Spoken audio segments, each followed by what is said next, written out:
Hello and welcome everyone to Elite Link Online. Today I am going to start with the first chapter of commercial studies, that is stakeholders in commercial organization.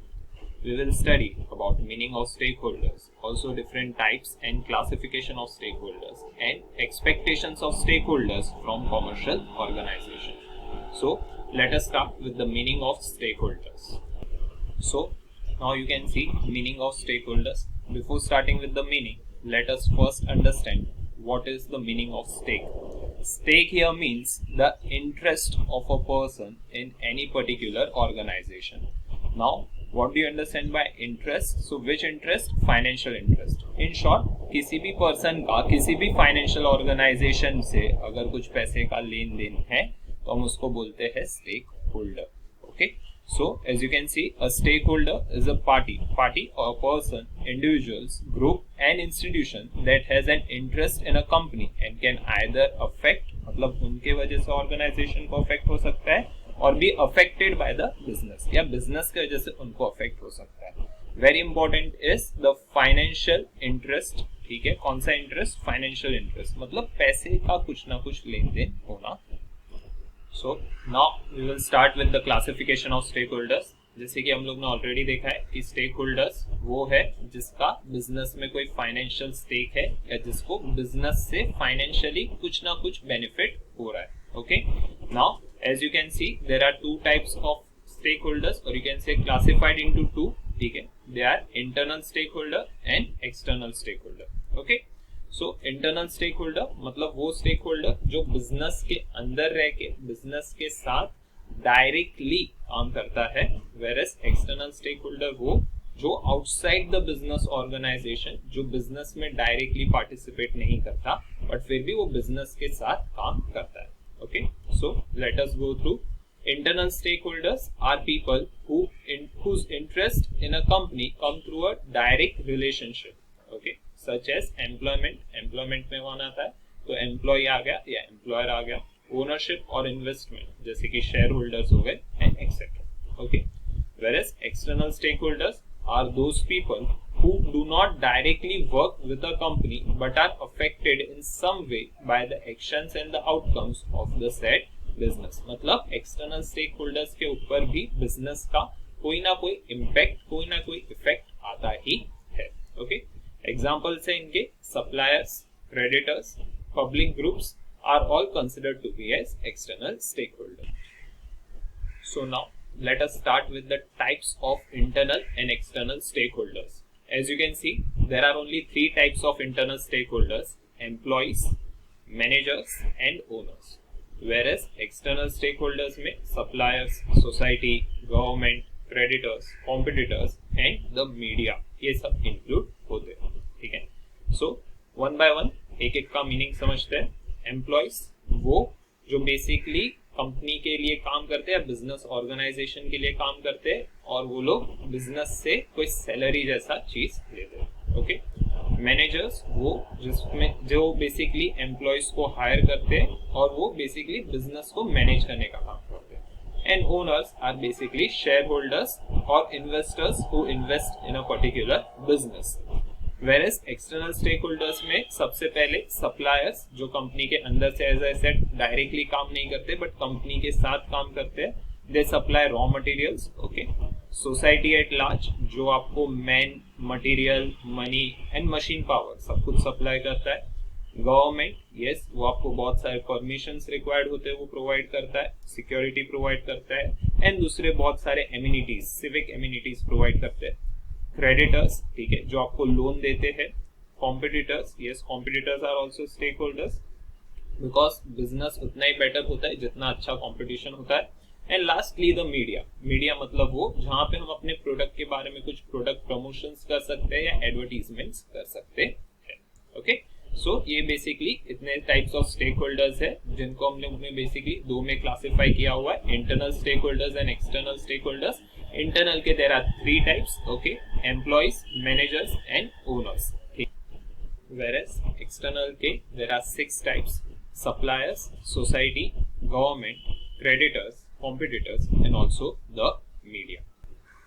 So now let us start with a distinction between shareholders and stakeholders. This is an important distinction from exam point of view also. Okay, so before starting with the distinction, let us first understand the basic meaning of shareholders and stakeholders, a difference between shareholder and stakeholder. See, a shareholder is basically a single part of the stakeholder, or I can say stakeholder is a bunch of people या group of people, okay, और shareholder उसका सिर्फ एक part है. क्या है? shareholder उसका एक part है. Okay, so stakeholders are group of people or group of organizations and shareholder उसमें से एक particularly एक part है उसका. ठीक है? So stakeholder is a much wider term. ठीक है? Whereas shareholder is a narrow term. Okay, so let us start. सबसे पहले meaning. So shareholder, the person who owns the shares of the company is known as a shareholder. Okay, investor हम बोलते हैं, जो business में invest करता है उसको हम क्या बोलते हैं? शेयरहोल्डर, और कंपनी का ओनर होता है. Stakeholders, the party who is having a stake. कौन सा स्टेक? Financial stake. ठीक है, जिसका बिजनेस में कोई ना कोई फाइनेंशियल इंटरेस्ट होता है in the company is known as stakeholders. Okay, who are they? Basically shareholders, as I said, shareholders are owners of the company. Okay, whereas stakeholders are interested parties. Okay, उनका कुछ ना कुछ business में interest होता है. Okay, what is it? Subset. Shareholders are basically subset and stakeholders are superset. Basically shareholders एक narrow term है, whereas stakeholders एक wider term. Okay, company, yes, only company form of organization, मतलब joint stock company जो हम लोग ने 9th standard में किया था. Joint stock company, an artificial legal person created by law having separate legal entity and perpetual succession and common seat. Yes, सिर्फ उसी में आपको शेयर होल्डर्स देखने मिलेगा. ओके, वेयर स्टेक होल्डर्स तो आपको बेसिकली हर बिजनेस ऑर्गेनाइजेशन में मिल जाएगा. सो as you can see, company, only a company which is limited by shares having shareholders. ठीक है, whereas every company or organization have stakeholders, be it joint Hindu family, sole proprietorship, partnership, or any form of business organization. Okay, it includes, yes, shareholders के basically दो type होते हैं, equity shareholders and preference shareholders. वैसे stakeholders के अभी हम लोग ने classification देखा, internal stakeholders, external stakeholders, और फिर उसको और भी हम लोग classify कर सकते हैं, जैसे कि shareholders, creditors, debenture holders, employees, customers, suppliers, government, society, creditors, etc., etc., etc. Okay, हाँ, अभी शेयर होल्डर्स का फोकस किस पे होता है? तो return on investment. Share holders को रिटर्न में क्या मिलता है? They get dividend in return. Dividend मतलब क्या? उनकी जो इन्वेस्टमेंट होती है उसके सामने उनको जो वापस से रिटर्न में जो मिलता है उसको हम बोलते हैं डिविडेंड. वेयर स्टेक होल्डर्स को रिटर्न में क्या चाहिए होता है कि उनकी कंपनी या उनका ऑर्गेनाइजेशन बेस्ट से बेस्ट परफॉर्म करे. Okay, okay, so now let us see a distinction between stakeholders and customers. But उसके पहले क्या customers आपके stakeholders है? Answer is no. क्यों? Because उनको आपके business organization के चलने से कोई भी monetary gains या benefit, money related benefit नहीं है. क्यों? Because जब ये आपसे customer या तो product या service buy करता है तो वो प्रोडक्ट और सर्विस बाय करके आपको पैसे देके चला जाता है, उसको कुछ मनी इन रिटर्न आपके कंपनी से या आपके बिजनेस फर्म से नहीं मिलता. सो उसके लिए वो आपके स्टेक होल्डर्स नहीं है. Okay, now let us try to understand this with an example. Assume करो कि किसी दिन नेस्ले ने ये बोल दिया कि उनको इंडिया में मैगी सेल नहीं करना है. ओके, नूडल्स उनका जो है वो सेल नहीं करना. तो इंडियन कस्टमर्स के पास और भी बहुत सारे ऑप्शन है जो वो स्विच कर सकते हैं. ओके, तो बेसिकली जरूरी नहीं है कि कस्टमर को आपके ऑर्गेनाइजेशन के होने ना होने से कुछ ज्यादा फर्क पड़ेगा. उसके लिए customers are not your stakeholders. Okay, now let us start with this distinction. Okay, so as you can see, stakeholders have financial stake in a firm, whereas customers do not have any financial stake in a firm. मतलब कि customers का आपके business में कोई भी पैसा invested नहीं होता है, ना ही उनको कोई मॉनेटरी गेन्स या बेनिफिट्स का एक्सपेक्टेशन होता है. Next, stakeholders supply financial और human capital. Okay, whereas customers neither supply human capital nor financial capital, मतलब दोनों में से कोई भी कैपिटल वो सप्लाई आपको नहीं करते.